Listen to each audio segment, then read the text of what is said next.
Lakle lakle Inspector Tayai Tayai Tayai Ahan mamakta da Inspector Tayai tabiri bisingu James Haguzamna taramnok subog loinana ikokno na khurumjari sahi manga helaba Inspector Tayai gi crime series loinana aikoi gi punsi da tholiba tonga tonga ba thodo wa thok mari leinaba aikoi gi chanarol kanglol thogalol ponomak yauraba wari paring asigi lising amaga chanipan taramari shuba tangkak loinena inong nong nang asidi gi mo haujaga doriba midyengi wangma ani shuba tangkak tabiri bisingu taramno cheri Inspector Tayai series Malem the Toli with Tonga Tonga Todo, Toko Mari Lane, Wapon Kayamarum Singado, I coin Miam the Lizaduna, Adomadungi Puning Loxing, Weneva Amadi, Adomuyano, Sheksin the Lane, and never get a muck, Ikoina, series Asi, Satazavani. Miwa Kayana series Asi was so good within the Lakli. Narangi Takakta, Adomna, Tabi Kre, Pratima, Nurse Ibanu Piaman, Loinana, Prakas, Maki, Mapurula. Prakas e rickshaw Togduna, Mahak, Hingnana Bagidamak, among the Matempang, Adobu, Mahak Halakiram. Masay Matunda police to complain Togduna Mapuribu, Hinana Bagidamak, Mananova Sanzega Loinana, Pratimana, police to Hizeki, what is the Maka? Kurino Pisanuk Sayam, no Piva me or Rizala, Natragasser, Kuri Marangi, me, and Mabu, kidnapped Torum de Janosar. Gamay, kidnapped Ito de Abu the Kangamanat. Hozigidi, police station sing that. Mio is a missing report. Masile have often Shima. The informer sing the Atumatum the Pawgili couldn't be one sindo. Punisher, Mohidi, Harawan and lawyer and sir. Karatuna Pawdum to Pico. Punisher, I pizza cargazer. Pari, sir, for laser. Echo. Kana. Number she Kundina. Anyway, Kanano Yang. Hello? Hello? Sir, sir, Wapamada, sir. Kana, Kari. Sir, I see Makalaki, youth voluntary organization, sir. Secretary, Prim Jenny, sir. Kari Tori have you? Sir, Nupamaka, sing the Salaga Targa, sir. Nupasi, sir, Masak Maming, Carino, have to the country, Mount the Chesang, so to push your own, sir. I am Sonda, Loin Omzana, sir, Yomzana, I show Kari Legin, Sansali Young over the sir. I Sarogin about the Pop Pizza in Yarga, sir. Mafam to them, Krayana Laxan Biradi, Nuajagani, sir. Me Masakti, Kamungam de Canano, have to Kamungam de Magi Masada Magi identity at the Karimato Soyorum de sir. Yari. Adu di Mafamaduda, Ekoshodina Luxury. Aduga, Mana Lerem from say, sir, a quick Somnakangi, Dam Amakok Laveneva, Dam to the Ishing Monkapum from Dudani, sir, Mana, Taurga Leremishi. Sir, Manaka to the day, Pochayamata Lerem de sir. Pare Dudi. A quay Mafamaduda, Yoxalano Bonazergi. Aduga Pochayate, Tabale, Magadimam, Pibir Mayadi. Aduga. A quay Mafama to the young ocean of Botorgi. Panipasa, Kayang ocean, quite later, sir. Krinos, Zikok to me and Mamo, she did the missing report in at Orgasa. Adom Nakandamo, Carino, ishing the Taurga lady Harry, the Carino. Sir, Gamay, Masakang de Harry. Sir, some Nakana couldn't tea with medium oiram de Jala, sir. Gamay did the Kun Ud driven in a country. Atopa me more, monsieur. Oh, Atopa me or a Madimupani. Some Nakanda Tirambadan idea, though some Nakanda Sibo in a Pangi Haradi. Makoishan I zero do even Parilo. I could get him doctor. Mafama do the Chanabatox. Aduga, police station at the shoe, missing report to the Tade Davan. Rajan the Punamok to Piram. Punisher, I pizza Magisha Aduga, I got it, Todoxaragi. I could get him to Contoro. Punisher, Chal, Kartoro. Punisher. Kana, what he was on. Ishing do Upsinduna, Tadunularum, Harrius. Masama Tanda Shiri, Venetra, Mina Halibazara. Sir, there is some the laser, sir. Laila. Toro. Punisher. Angcha, Sanabadosi. Punisher.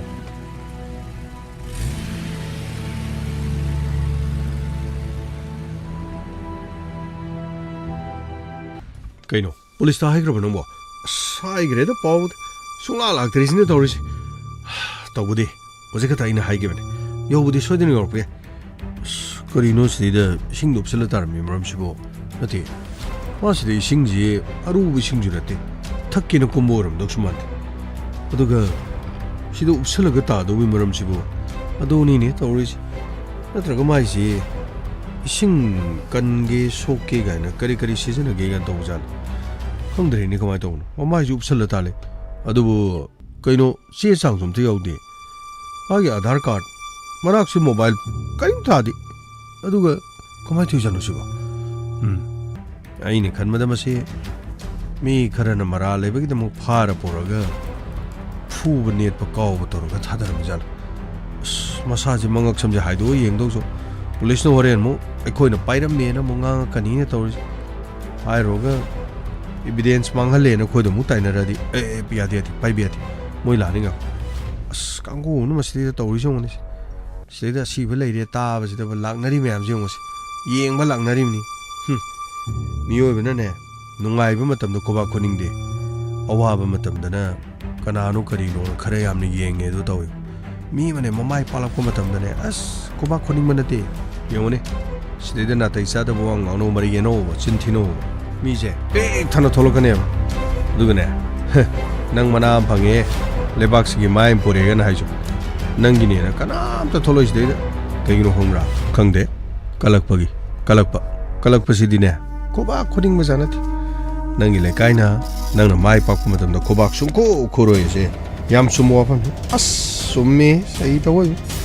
ai na mai pala pu ma tam da kai ro le kai na koba kho de di aduni atop le kai no no khorok tro as khuba bu gorim ni aduni nang le ri mi se nang on di yeng san ga ne ba maram di nang on da jealous hoi ne ba khangra ure dana akoni si daga si de mi asi bam tara me na mayam so omsa nang yang police ta pau pi ri ne se kana gu ma di ba as khangdro udra ro re khut lei ra dum sen gi dun nang ga ignes ta pau pi dro as ma do moi mai gi dharma gi wani pi ge pi u pi ro to akoi gi di dum hai de adam ni to de adam ni kanu la police le mayam pura ma kidang tokchi police le ko po se to pai pi ko koi police to wari sa gra to pai pi ko sir sida lady ba mi singjo ram do male sir mane go mai lo sir ai premjit sir club ki secretary sir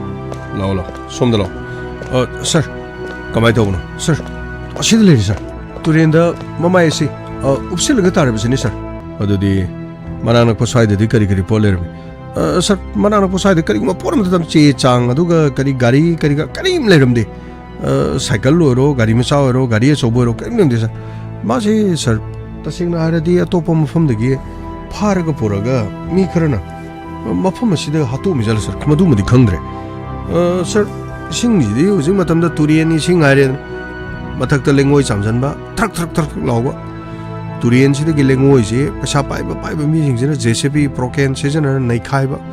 adegi di lengoi pek pa ya ba pe matung da achen we sing du da chamdarak pa de gi turian gi sing di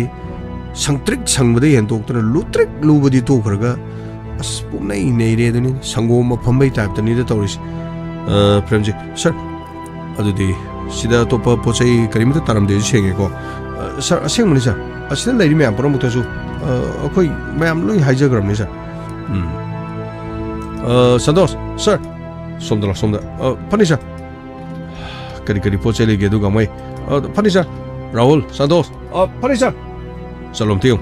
Kari tagiung. Panisar. Premji. Sida leri misi atopa manak sida magi cycle gari atopa kari sir cycle gari karke amata leiri. Turel sida accident toroga tasalibra.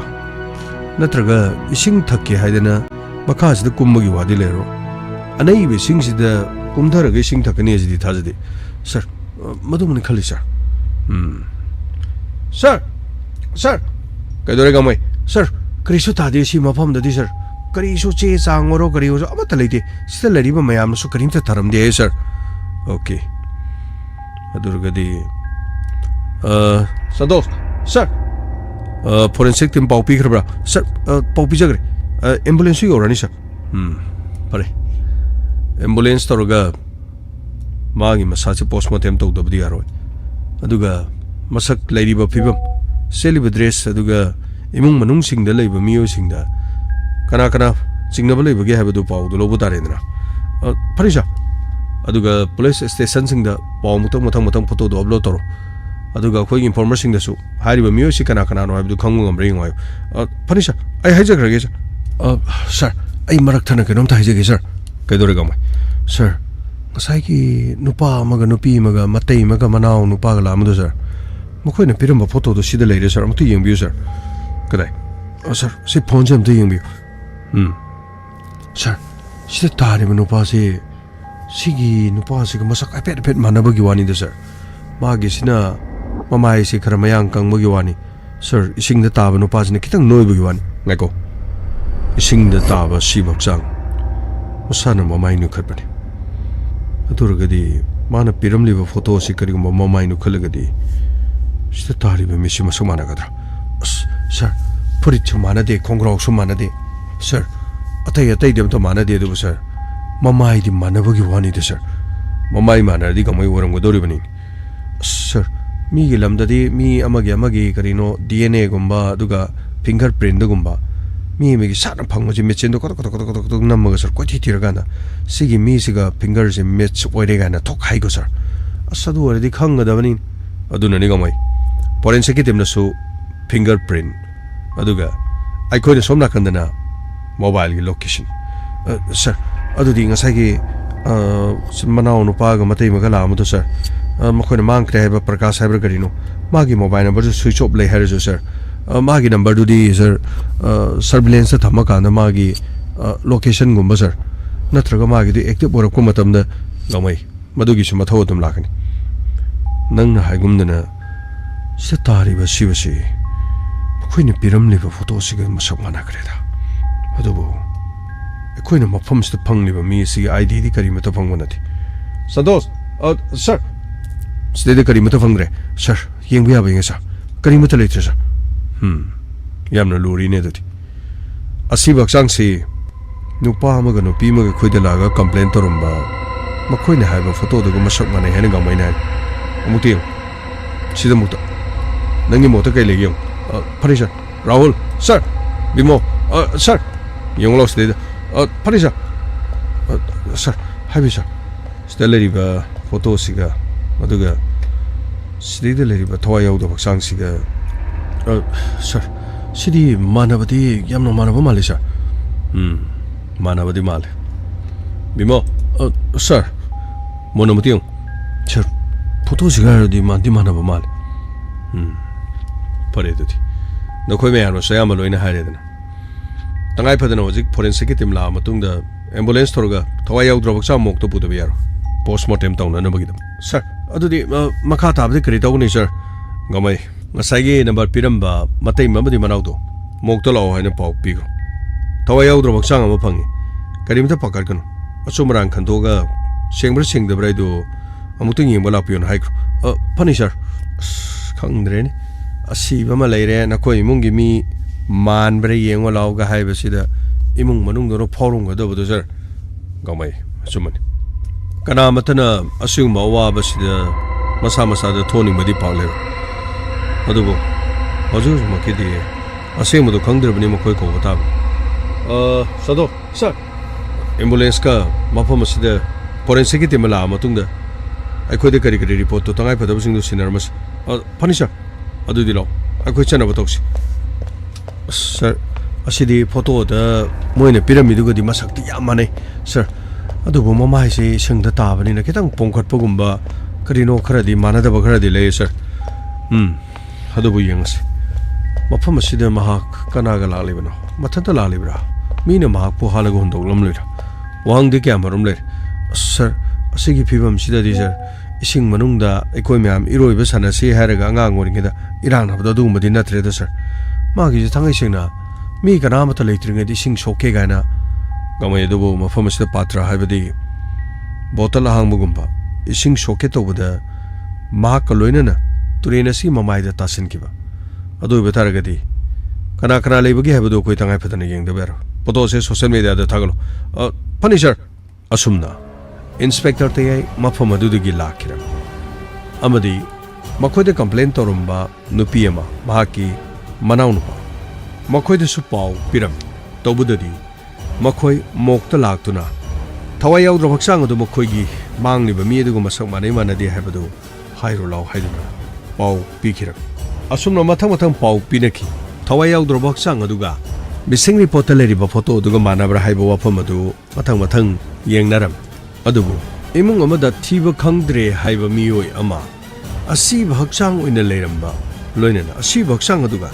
mangkhiba mi aduga masak manarami haiba taragadi imung aduda kari wakhan phaugadagi adom da thoklabadi adom kari oigani somda sangdamiro sida somda sir amuting biyo si isingda mamai upselga taramani 마이통시디 싱시 그래 탁버기를 깨기는 그래도 뽕갈래 어두부 마키 마이통시디 여만하고 해보다래 아무튼 영비요 선재 이때마 나고 이때마 아이 하남 띵적이 아이 함나 파칼래 아이 함나 파칼래 어떤 거 이때마 그래 아이 함 띵기 영비요 솜다 세 마마 이제스티기 피앙 오버제 무타이가비 영비 뭐나 못해요 마마이도 해가비 이때마 가리도래 마네 시디 그다 정네 다저 그리 떨시면 다저 그게 다 정리 잘 그게 다 정리 잘 그래 나 그게 다 정리해봐 마네 이때마 그다 정리해 것도 제 아이 강해 그다 정리 그다음에 지들레리면 다학체이네 강해 안광원이게다 그네 사나마도 마게 시비 먹고 제 속기면 해서 영미요 마네 부리치가 어디가 마기 콩라옥시가 그런 뭐 시키면 자노 실례이제 영미요 실은 뭐 사대 실은 뭐 부리 공강 시험 되고 이때마 마네지 그다 저기 비전에 찔레리 또 영미요 그때 저는 새끼만 비전들이 이때만 영미요 또 지달레리 또 마네 카리노 더 비시보 개노 따모 따모는 더 비시보 카리노 따모 카리노 더 비시보 가비오 따모 카리노 더 비시보 아무튼 가비고 뭐시 소이드는 뭐 기좀 라브라 아무튼 마네샤 아이야 마네샤 아이야 마네 살 아이네 강게 살 아따이네 강들을 쏘 아이 강게 아이야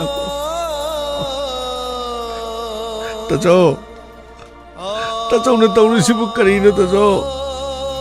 따저까리 닝마 퉁담을 내리게 따저 본칭이 힝내나 먹이다 먹다 이릭사 통들아 따저는 허나 키워 뿌려먹지 못따저 너무 따저 혹시 뭐 처음으로 시기네 하면 다지니 따저 뭐 까나고 뭐 그러는 소이들이 뭐 한 뿌이는 거니 따저 오걸로 따저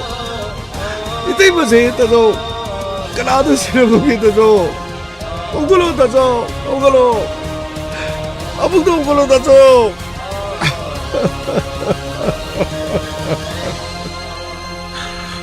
오이타마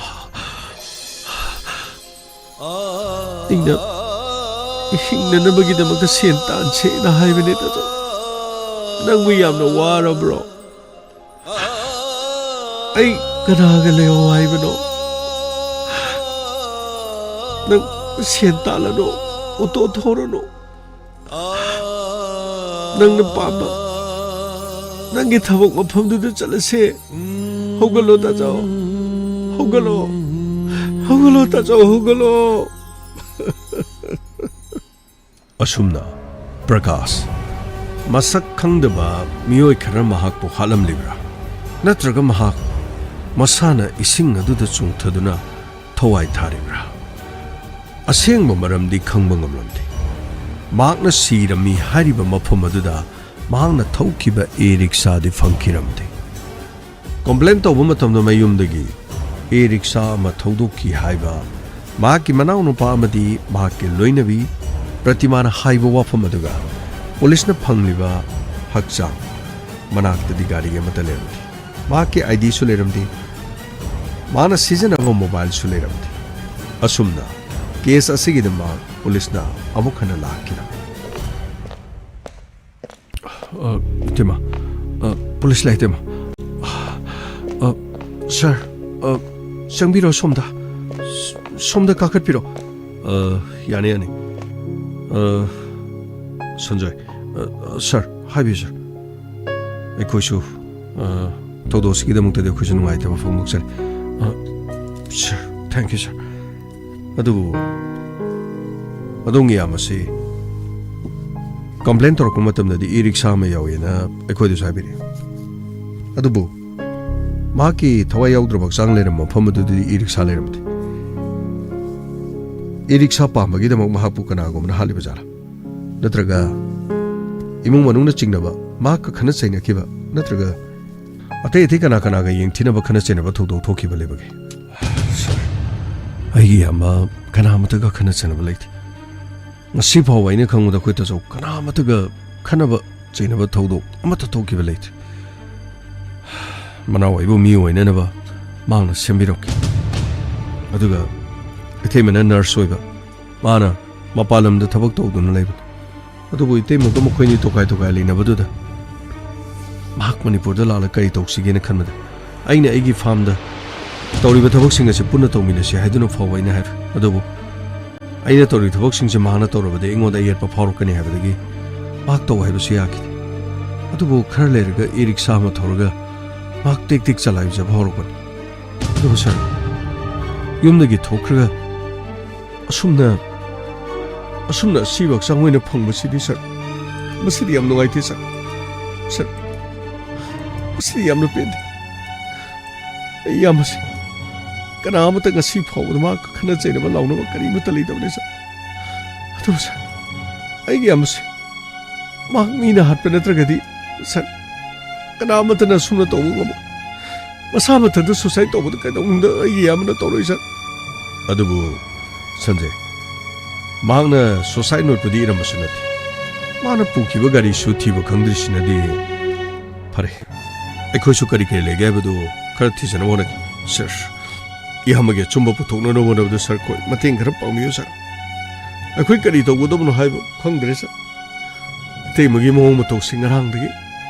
ꯉꯥꯏꯍꯥꯛ ꯂꯩꯔꯒ ꯋꯥꯟꯊꯛ ꯃꯇꯧ ꯑꯁꯤ ꯌꯦꯡꯕ ꯉꯝꯗ꯭ꯔꯦ ꯇꯁꯦꯡꯅ ꯑꯗꯨꯕꯨ ꯁꯥꯔ ꯀꯔꯤꯅꯣ ꯍꯧꯖꯤꯛ ꯇꯧꯒꯗꯧꯔꯤꯕꯁꯤ ꯑꯩ ꯀꯔꯤꯅꯣ ꯈꯪꯗ꯭ꯔꯦ ꯁꯥꯔ ꯑꯩ ꯀꯔꯤ ꯍꯥꯏꯒꯗꯕꯅꯣ ꯈꯪꯗ꯭ꯔꯦ ꯁꯥꯔ ꯁꯟꯖय पुनिंग खरा फाथबियो इतैमाबुसु पुनिंग खरा फाथद्रबदि यार नंगनासु खरा कपसन अदुगा इतैमनासु खरा कप तौरबदि अनि मामते यार केस असिदा कोई करी लेगे हबदो अखोय मुक्ति गेंगनन बोनकी नखोयने चिंगनब लेरगदि अदुगा महाना सीजन नरमा डायरी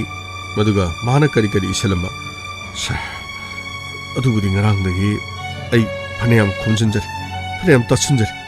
pare dudi माकी डायरी अदुगा चे चांग करी के ले दे खुद पिबिरो अखोय अमुहना करीमत कायदेना मफमस्तुम पुजरकी फनिशर आई पुथुक चरके संतोष गमय sir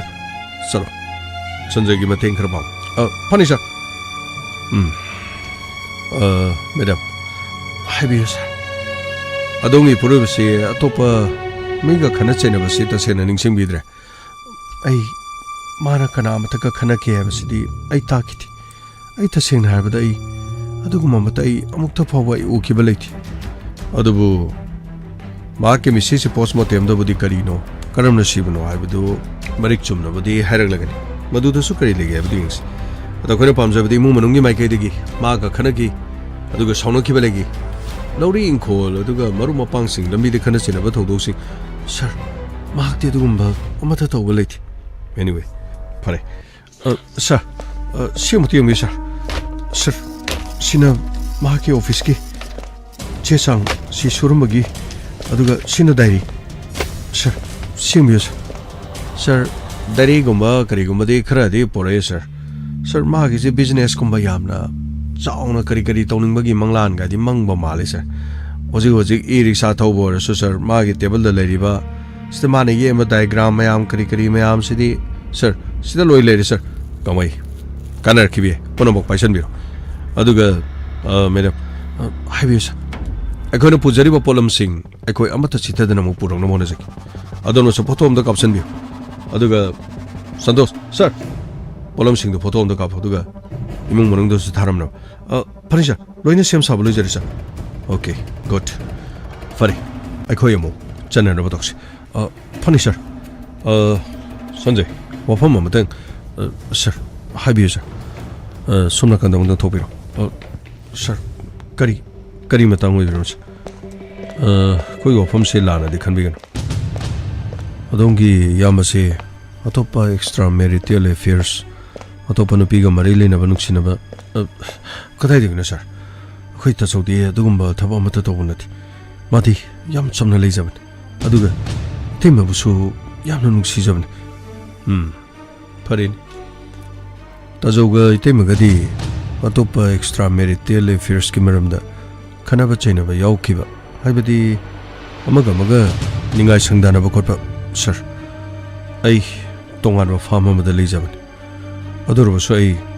이때마마디 아이기 야마나 이부 셈비라군 어더부 농마타 이때마가 따져가 어더구 뭐 와fam두다 아무것도 빠나기버스 레이티 그리고마 이때마나 또 보르버수 이몽들이 소되는 먹기 카나 차이나 볼수 토피 어더구 뭐 와fam마마타 레이티 서 어더가 그때서 오나디 어더구마디 토보 카니마타 레이티 파리니 마보레 이나 홍저리 와fam실라나 로비거노 아이코기디 징나바 하이버세 아이코기 타운 징나바스테기니 포나망니 코이나 글루 팡나보 호나라거더시 어더부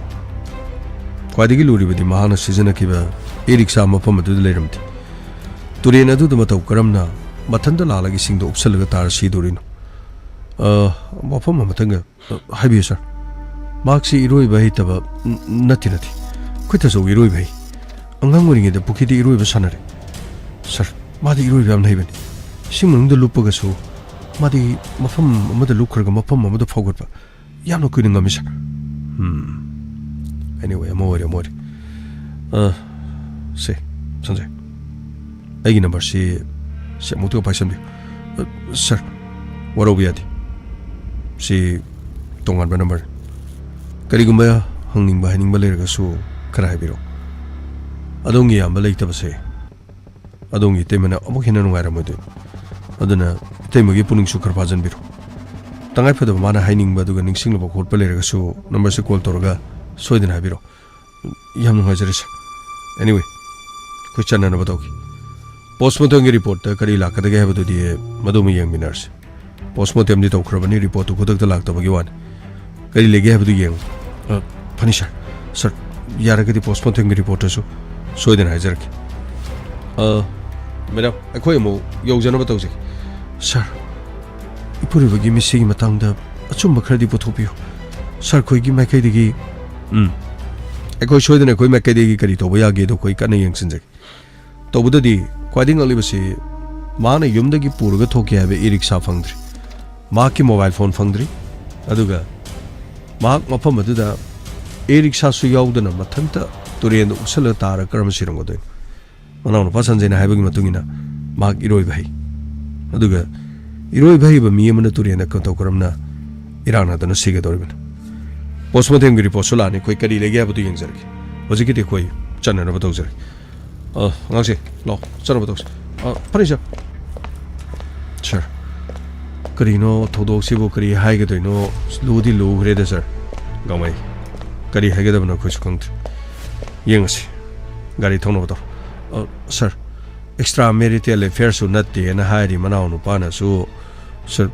Adu ibetara di kari oige do no kang grede sir. Sir. Luhong basu pura sahi pa banatri. Macai yaudabagi ni haidana mo nupi sida maran sige hairabasu maran sipam chade ne sir aduga macai yaudre na hairasu mapa aduna thori alaga natraga ising de chongtharaga thangna thilama thanda sigidrani sir madu chana da wafam ni de sir gamai kariguma thodo madi soidna thokporam sai mi mani singda tar sirama biji singda nandaba iroi bahitaba adubu sir karino mokoi gi manau no pan haibadi mayamadi phajana iroi bahi haida ngang oringe da ising manung duga luppaga sana phogalega hari sir pare yengs kari lambi lebege abadu yeng batare hoju baugi di eriksa phangdri aduga ma ki mobile do location yeng batare last call aduga ma kana wari sanaki ma ki phone si salami aduga kona switch off to ki aba phone su yobani na kari lege abadu yeng na bators lo chana bators punisher Toro, Caritor, Punisher.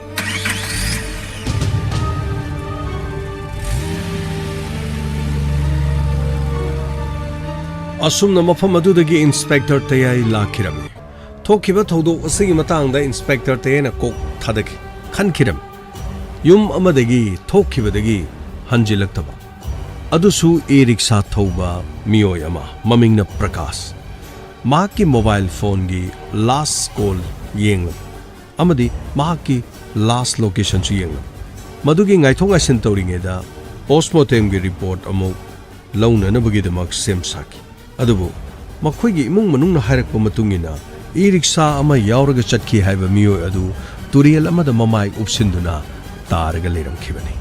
mahaki kariguma clue amata lekhide kari amata fangkide mahaka nungaina daba nungsina daba kanagumba amata su leibagi mapau takide adubu sir kedore sir magi call details record chida lere sir kare call details record sida ma wari sanai si sigi number sina na red mark thamisi sir si magi nupi pratima gi number ni pratima gi number da yamba call tawi pratima na sumonda tawi sir sida wari sanaba khot patele is the minute chu ngahangak sanaba aduga nong phado aduga numit chigi mana yumdagi thokiba numit mahak kana wari sanaba sir sigi di ayuk to call si kana gum to sanaba mandi sir fare adura gadi mahaki last location sir mahaki last location jidi sir mayumdagi thokra matungda maji highway sidadi oidi oram sir adu sir sigi makha tarak padadi magi location ji karimuto ukidre sir karimuto ukidre hari se magi mobile number se mina pai kiba natraga mobile se op sir sigi matungda di magi call details se karimuto litre sir kathel mai chabukti gi mabu kana gumra kidnap tor jala sir khwaidagi luri di sir mai se e-rickshaw thobu mi mada kidnap to ba se adu ni khwaidai luri se e-rickshaw se karigumba kathel madi lak poraga di CCTV da hari ba pungpham simakta da phone tawba khotpa sunu me chida mata yaudri ne tawrsi adubu magi call details se pura am sing thokta ba yar sidagi khara mamang tha mani gi mamang da mana mapalam da leiramaga mung lai bisi mapalam da kari thok thokpano adugi tangai phada ba sumu yengda ba yar dor maga wari sana ba mioi kari lege du yengda ba di sunga yar sir marak amatang thacharaga sir kai lerga mai sir magi thabak se lodi lodori de sir magi nupi na hospital da night duty ta ba du mana pochai khara tharu ge haraga gari thodo ga chatkibadagi mayum da amuk khana halak ta ba je sir magi jibu sir magi nupi na nurse ko hoiba sida ikai jabadagi mase mayum thado charkhra jala sir gamai nangi wadu kaim sanadi sorry sir aina sum khanjare ni sir magi nupi duna thabak chawna ga leibu mana e-rickshaw ga thora leibu da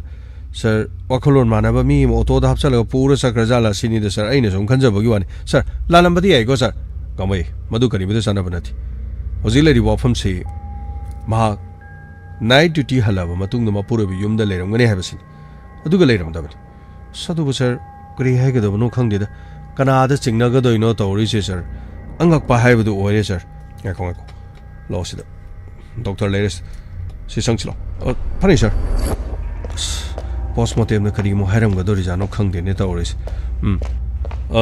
doctor inspector sida leijare sai pau bi biro ko do sida magi postmortem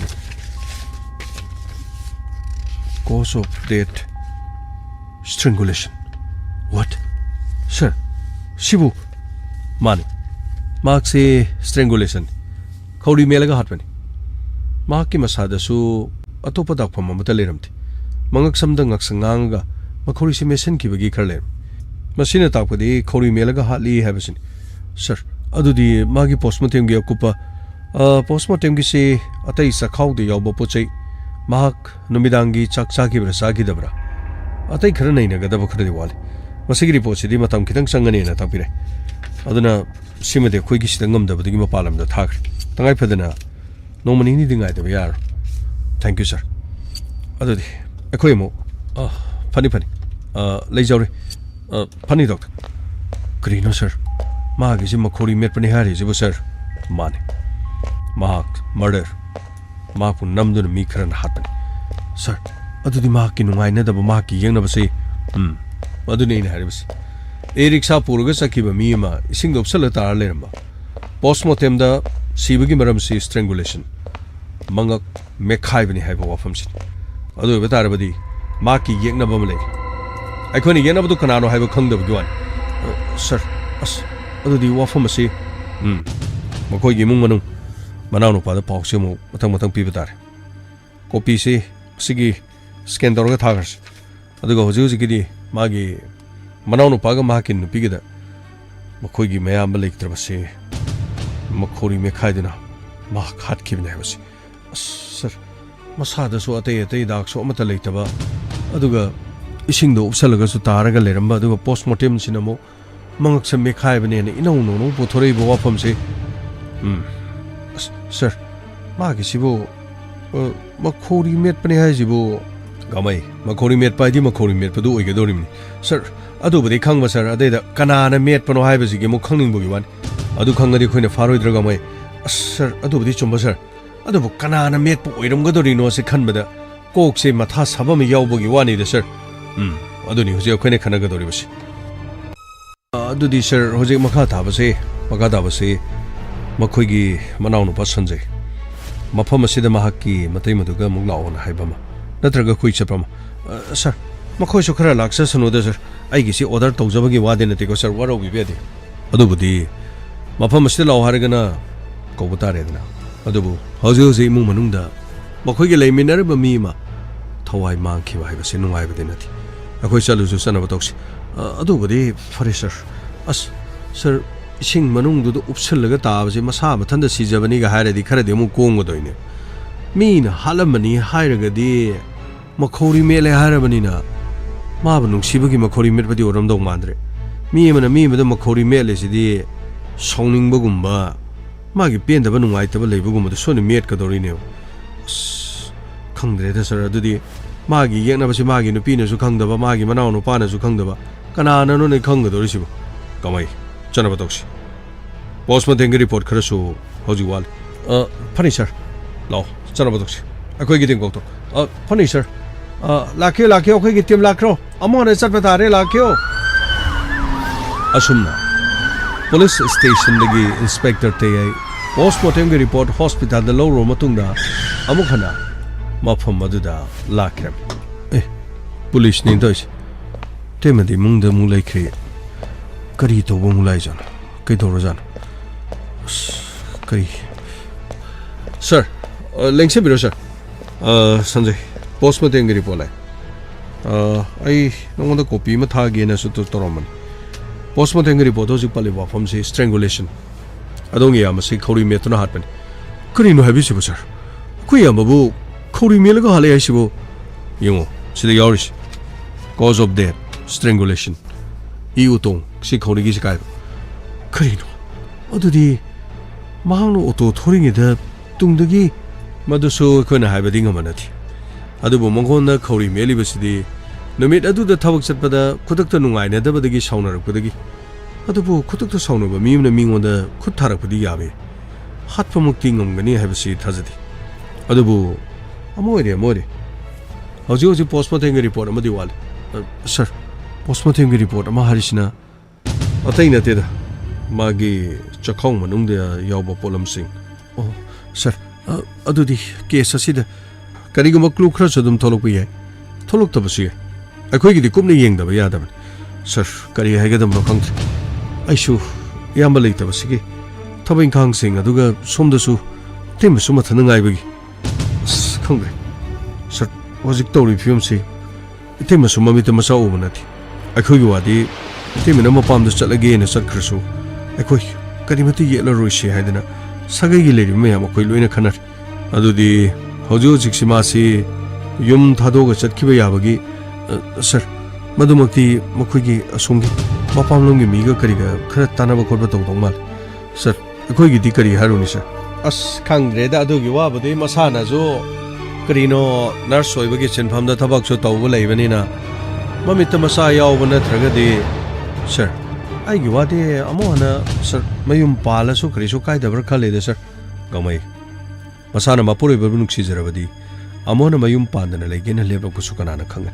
madu de khone ko thingjalu ya banati adu budi chumba sir adai da nurse oire polop ama su sa bani na sir sumaina mapuroi baga leikhida basidadi mi shau changdana go sir nahan kai kaudaba mi ga se be manang mukri sarage gana onchalaga kawi ga hari ni sir मागी खोई थांना बाहायगद्रा खोइचाक थांना बाहायगद्रा ओइजाबबु फंगदी ताइबंग मियोय बसे sir होजिक कांदे plastic अहाम बोतल बाबू खुल्लगा pull-up योनरबा मतम ओइबनी the sir होजिक ता अमांगो म लेइत्रे द सर कनागुम खरा लिकपा मिदे लंबी दे सपदा नुंगदो कावरोगा मी उद्रिंगदा नुंगदुमदो पायरगा मयुमदो पुसलेगा हाइनरे नि सर गमै सर आइगे वरी से फरक ताकर माले सर यारेंगा कोना सानस संजय सर होजिकती पोस्टमार्टम रिपोर्ट स्ट्रैंगुलेशन करे है बसा मा किसी खौरी उतों मेखाइबा ngaksamda metba aduti maksi yumdagi thokraba matungda hoi yumdagi thokibado oramasu yai ma ke last location yeng matamda koi thel da phawdi mak thoi madugi matungdagi ma ki phone amohana on tawkidre masigi matungda di kari thokrabano haibadadi koina haibadadi kharadi ludi lur adubu ta senama ma kanaguma khara loktunaraga hatpani haibasidi sengdi seng तसेंगना इमुंग मनुंगददी पाउ पिरमदबा मागा नुंगाइनेदबा थोदो वाथोक थोप खरदी सोइदना लेरमताय अदुबु मियोय सिंग अदु कना कनानो हाइबददी अखोइनदि ngамद्रे madam नंग सिंग बिरगदि अखोइदा हाइबिरो अदुगा संजयने खंबिरगदि अखोइदा हाइबिरो तसेनमा मसा मथंदा इसिंगदा तार उपसेल सिबदि नत्रे sir अदुदि माक येंगनबा वाफम ममतगा हंजगी वारोबि बिदियाति मसी अदोंगे personal ओइबा वाफम दि ओइगनि खले यूम पानबदी sir चही फाद्री अदुबु चही फाद्री होजी फाउबा मित्त अंगांग उद्रिसी मंगोंदा सोइबा नत्रगा मेडामदा सोइबा अदुगुम्बा करिगुम्बा अमता लेथि मंगोंदासु एंगोंदासु एखोइनि यानाबगी मतुंगिना मतम खरदं सेल तान खिसी हाइरगा ओ आइना खंजबदना मो मंगोंदा सोइबा नत्रगा मेदामदा सोइबा मसिना मरम ओरेगा करिगुम मतमदा निंगाइ संगदानबगा थोकपा लेरगदी सर एंगोंदा थाजबिदबा तौबिगन अदुगुम्बा मत एखोइनिगी मरकता करिमता लेजदि यामना फरे नुपा नुपी अनिगी मरकता करिगुम मतमदा हे चिंगाइनबा हेक थोइ करम मतमदा अनिदु ममितु मचा उबो ngamद्रब होय अनिदुना पुकचेन चाउन एखोइ कनागुमगी अंगांग अमा एडॉप्ट तौरगे योगे खल्लगा लेखरगदी थबकसी अदुम यामना लाइथोय हेबता कनागुमदी मीगी मचा योरगा करी काना दैनो मचा योगा हेंगवाय अंगांगदुना अफफता हाइबमा अतोब सागैगी इमला आदि हाइदुना खनब सदुमग यावे हाइजरि अदाइना खंजरिना अमसु नर्स अदुगा अमना ई-रिक्शा थौदुना लेबो था तरे निपान हेना सुरगलबनिना मित्त इचागु उरक्तबसिदा अनिमके असोइबसि टेस्ट तौबदा खंगिबदगी करिगुम कॉन्फ्लिक्ट खरा सर अदुमना सागरपिगन मागी मिसी मागी मिहात मसिगी मरमदा मरा लेबा मिदो कनानो करिनो अदोमदा फानबगी ओइना खनबियो अखोइनिगी मरक्ता अदुगुम थाजनदबा अदुगुम थौदो करिगुम मता थोकिबा लेते एनीवे मेरा अखोइगिदी हंगजदबा यादबनि वारो बिबियादिको कैसु कायबा लेथि अदुबु स्ट्रेंगुलेशन माबु खोरी मेलगा हातकदोरिबसि कना मैडम अदुबु खंगलबदि ngसाइना आइना वाटेन बिजारानिदा करिनो वाटेन हारिसि सॉरी मैडम वारो बिबियादि चै बिजारानि हाइबा अदु करिमता लेतबनिना खोइसु थिजरिबनिना सुमाइन तोरसि अखोइ पोस्टमार्टम रिपोर्ट सु ngajarigi इमुंग मनुंगी ओइनदी नुपा नुपी अनिमकी यानादबा करिसु लेत्रे अदुबु मंगोंदा खौरी मेलिबा मिसे कनागुम्बा अमदि ओइदोरि हारिबा मियोइसि मागी पुंसिदि येकनबा अदुगा लमन खुमनिंगबा हाना करी करिनो थौदो वाथो खरा थोखिबा मिमदि सोइद्रो ओइदैनि निंगदि अमता निंगसिंबियो वारियसकी मखा हयेंग अमुक ताबिरसे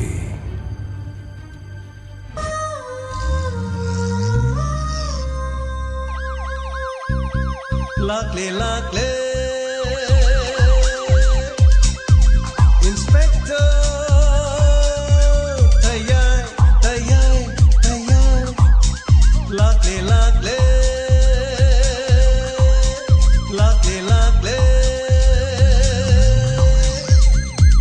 Inspector Tayai Uthanaba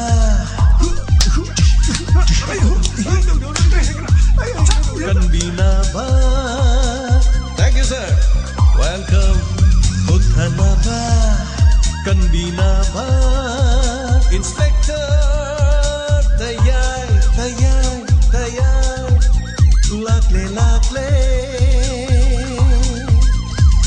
Inspector. Tayai, tayai, tayai.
Hanana thakachari ngasigi Inspector Tayai listing amaga chanipan taramari suba tangkak MITYENGI WANGMA episode ani suba tangkak episode yamna sangba episode nate episode yang na loisilakani hojik fawda kari khanbi myamna asigi tangkak ta tabiri basing auto thoduna leijaba अदुगा माके लोइना बिना nurse होइबा लंबीदा इसिंगदा तारगा उपसलगा लेरंबा postmortem की report ता इसिंगदा उपसलगा तारगा सिरिबदुगी मरमदु खौरी मेलगा हाटपनी हाइबसे postmortem की report न खंगे postmortem से कया की मतिक मरु होइगेन हाइबसे अदना नोंगमा ये WAHONG radio tabi be ima makak normal lai sida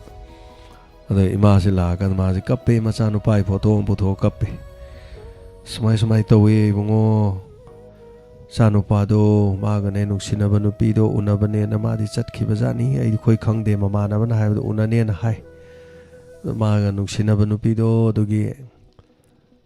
yam lap na da na labuk amada ma se shiraga leirami hai Ima sibai maram dudi kari no hai kanda sibai maram dudi mana hai bas sing madi khangdre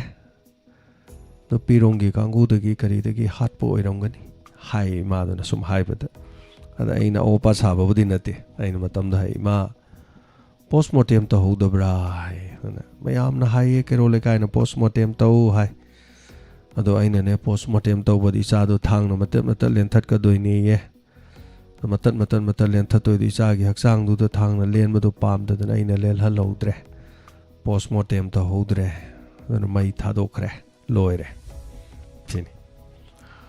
adana ina hai ma do postmortem to hogodom ne na postmortem to bai se sai gi masa do da thang na kya rak len bai se haksang du da len da badi ya da ne len ga doi ne ba si ra haksang ni na len bai wa ne le li du kai gi no hai ka da sing ba ma di khangho doi ne ba siri ba maram do adaina hai ma mana siri do mina hat babu oirasu mina hat pani phu bani kaw bani masada di dak leirambra dak leite hai anyway ama ore hu bijaba boiro ma boiro ma bor kai nom leiram doi ni maram ma adui mara kai gi no matam do postmortem to ba ya da ba do bo hai di sa da thang len ma do pam do bai ni hai ama ore du wa pham do to o kan da postmortem to ba hai se aseng ma maram cause of death hai se sibagi maram se sumaina sibani hai ji khangdoi ne ada hojikan di imung manung kharum sen thom khum paina ba khona ba taw da ma ma chingna bai wana tana mama macha sum laimina ba da hai tare siri se pura kanda masi baksang je paisa di change ko du di chumna di crime gum na tab da di hai tare postmortem to bio मागी कनोसे खंगननबा माना सीबगी मरमजे अमदा खंगजगेन हमदा आई मा series करिगिनो ना हायब मा series haemoglobin इगी चांग यामदा वाटपगिनी अदुगा cardiac arrest तोरकपनी heart attack नी और मागी से stroke तोरकपनी ई फुंजलकपनी मरम अमदी लेरगा सीरीनेबा खोई ओई सीरीजिंग जे मरम अमदी ले सीदे गातने खंगनिंगबदो ए सीरे अहनगी लैना सीरे अदु नतब मरम अमा कॉज ऑफ डेथ अमा खंगबदो अदु वाने एनीवे अदुना हौजिकी मियोइबा मा इसिंग द तार उपसल लैसि करी मरम गिनो हायबदो पोस्टमार्टम यांकान स्ट्रेंगुलेशन ने खौरी मेटपनी हायरेबा दोरदी खनब साउनबसु कनाम लैते कनाम भो करीम तौदे अदु इंस्पेक्टर तयाइ जो खल्ले सम नोइ लोहोंगबदि कुइरे था तरे निपान फारे अंगांग गाउद्रिसि कैगिनो नंगोंदा सोइबे लैब्रा नुपादा सोइबे लैब्रा अदु वो हंकलाबनिको ए लैते अदु ममता लैते इबानी सेन तानबगिनी हाय अदु वारिजि सुम कैनोमदि लैरि बा फुममगा लैरि हायतारे अदुबु खौरी मेला हाले हायरमनिना वारिसि मखाजे हयेंजि करि लाक्तोइनो दि यंगमिनरसि थैंक यू सो मच आइना वारिसि मनुंगी ओइबो वाफमदु मयाम ताबा नुंगाइनबना तमजरिनि हायतारे थैंक यू सो मच क्लाम ग्लास रोज तागचरी अतुबा मतमदा मियातबा पुथोपियो तापिरे तागचरी बिमला कोनसम तागचरी ओजा जयंत कुमार तागचरी सोरोखाइबम इबेमसा मदुगो बिजेंती इंगोंबम तागचरी सोशिला ओक्रम सगी तांकक्ता यावबिरिबा Singh thank you so much तागचरी मदुगा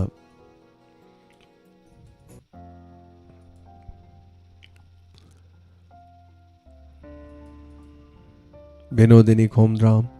लता स्नार के ओजाला इश्रम राधा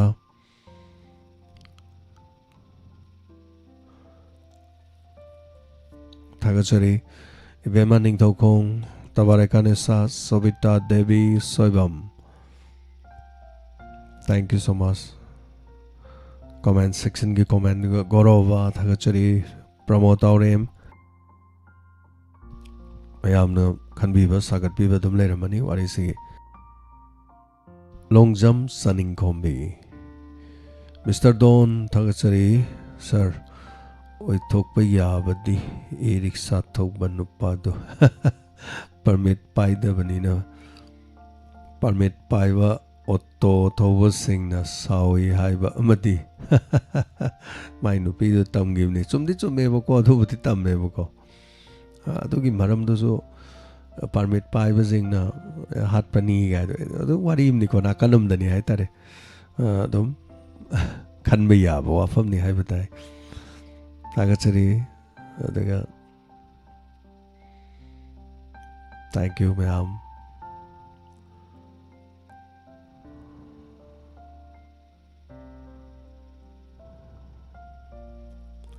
मिजेंगे वांगमानी सुबा हनिया लेतना फजगी तोक्सम प्रकाश पु कनाना मखोरी मेलगा हालिबा गामैगे डायलॉग सु अरोइबिनी गामैगे दि माना चिंगनबा माना हाइरकपदो सुम कारण खर खर ngang kana chumba खर ngang मुदुइ वान अदुना थैंक यू सो मच थागचरी कुराइजम मेमी थागचरी थैंक यू सो मच वारी की मनुंगी ओइबा सिनोसिस आई खरा दुम हाइजगरे हेमोलो तानिंग तौजम इनाउ बिवाहेंगबम सीएस गीता अदुगा कास सोमरेंद्र थागचरी Anita Rajkumari thank you so much अदुमाइ तौदना वारी एबो सिनी निंगा सिगे दुम लोइसले पंगसांग सांग दौ मानदे वारी से आइना यामना कोची कोलगा पुथोक्तबिदाना तौबने वारी सु मथंग मथंग मथंग वारी मैम लेबनिना दो वारी से मुंग सागतपसे कुइन कुइन जंगे अदुना वारी दुगी मनुंगी ओइबसे नैरगा पुथोकाना फसा फसा वारी से पुथोग एपिसोड यामद्रबसु एपिसोड मंगा दैना तरेट फोक सानबसे नुंगाय हायतारे याम चाउबा पैकेज सु यावरे दो हंतकते चाउबा पैकेज पाइबा ngamde thank you so much tension जरे अदुगा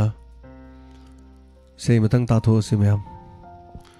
से मखन मखन मखन अदुम ताबिरे को ngasi से करम से तासिगे खंगदे दो तार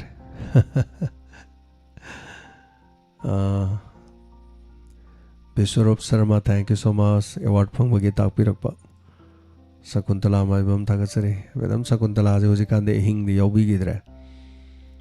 Okojam Ingobi, thank you so much. Jansan Kumari, Tagasari.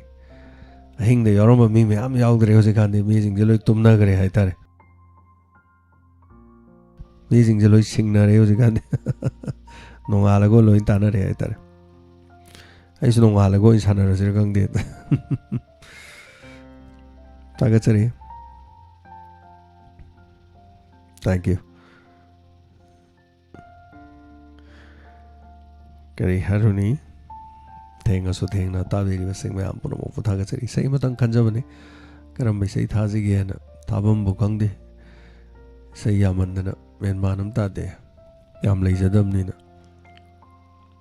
Udana.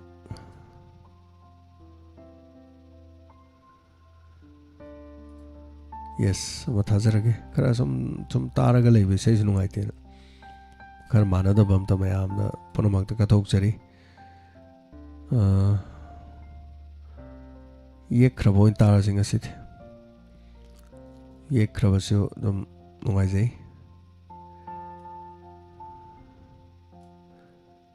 Yekraba Saktamni, have a says, could all Tamzari Mayaponomatavis.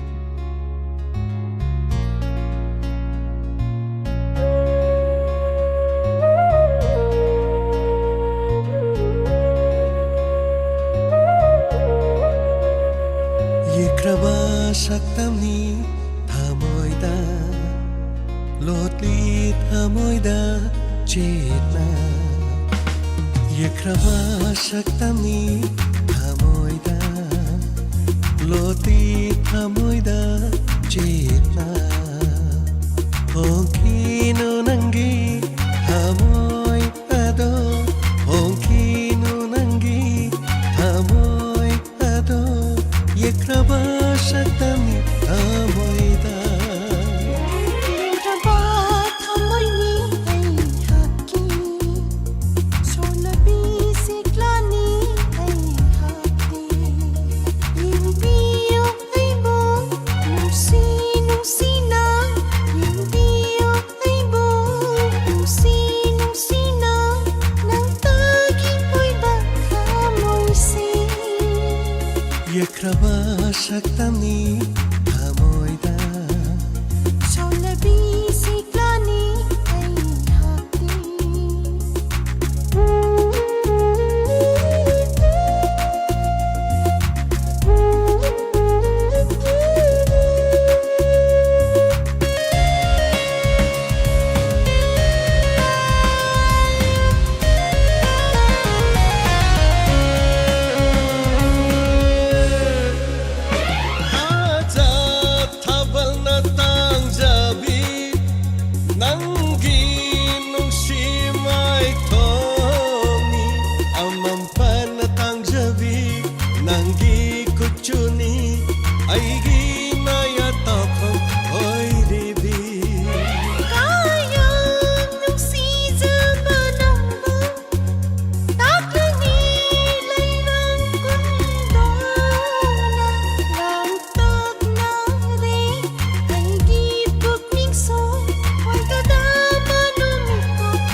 Saktamni thamoida Solabi siklani ai hakki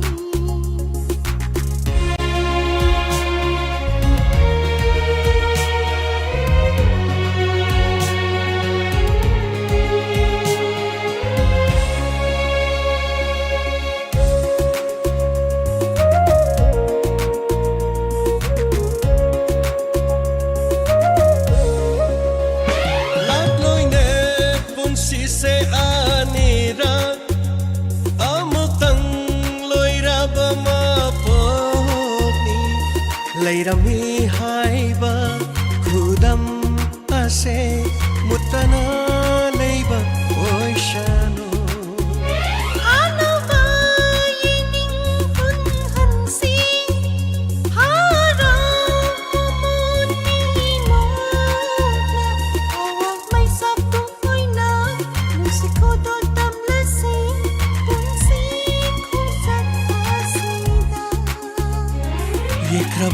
saktamni thamoida Sulabi siklani ay hakti Kinu nangi thamoy ado Yinbiyo ay buong nungsina Yekraba saktamni thamoida Nang tagi ko'y natamoy si La la la la la la la la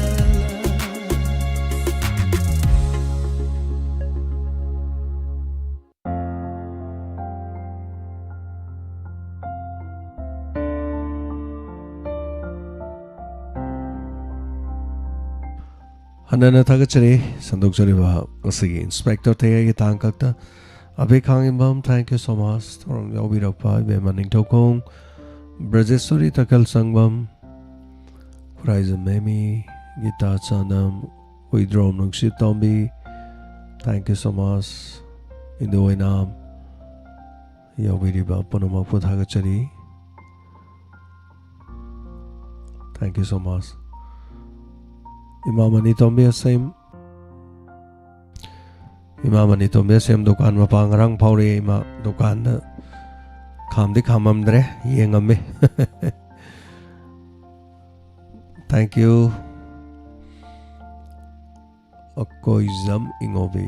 thank you so much. Actually Kangjam Sonita mayam ngasi akoigi Lukra Singh de Chalava, Chaini Pu Paugi Manung the Labor Singi, Drogi the Mak, Ekoi Mi Lakre, Yamba Mi Masing Panam Lakre, Dro Tang Contramatoi, the Town of Sam Sazari, the Contramatoi si Jaringe Quingam, nobody wanna get Contramato Jam Chin Banumit Amadi Oibane, Dokari Lege have a Dokoying Minarasi. Trauma to Ingamdragana, Kari, Drogidi, Okana Pangtoning Matam, the Pangto Yare, collection to Horam Nina. They laugh Hangjanaba, they Kari Lera, they Tabaxin Wine of Asana Pangtox, I get over the Gomdos Yawa. Odana, Domayam Wazaresima, Odaga Anisubada Inspector Tayai, Tanko Trauma to with the comment section, the comment, Bibi Rivasingi, Maduki Droma. Among talk jagani. When I am doing a comment section, the comment baby was saying the Kodong Saban pizza nilupa. Some like 500 rupees katani. Amanate. Takoding it Ogzagadaba. Tango Trama Twida. Dogjanava Siam Sazari. Simasu. Thank you so much, ma'am. Ras Kumari. Punyavati. Tagachari. Panamu Tagachari Hanana, Sagiti Tormlution Jabagi Abdul Luxury 90.0 Megastar Landoxury WAHONG Radio Gitorum Tangasolution Zare Tabiri was saying Tormlution Jabagi Abdul Luxury Loinana Diamond TV Makatana the Maklantoxa Kigani. As I take the guide in a thing that he was sugum, I also take the guide in a thing that we see. Punamapo, Kurumjari.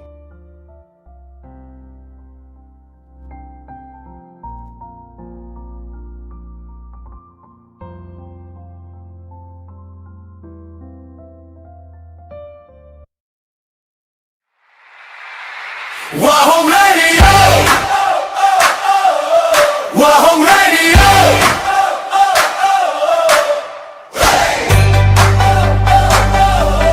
WAHONG Radio! 90.0!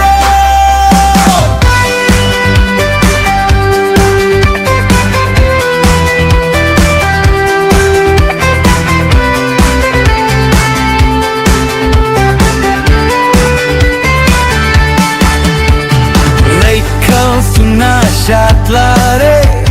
Kang lup kaya punlare Etin pam more pum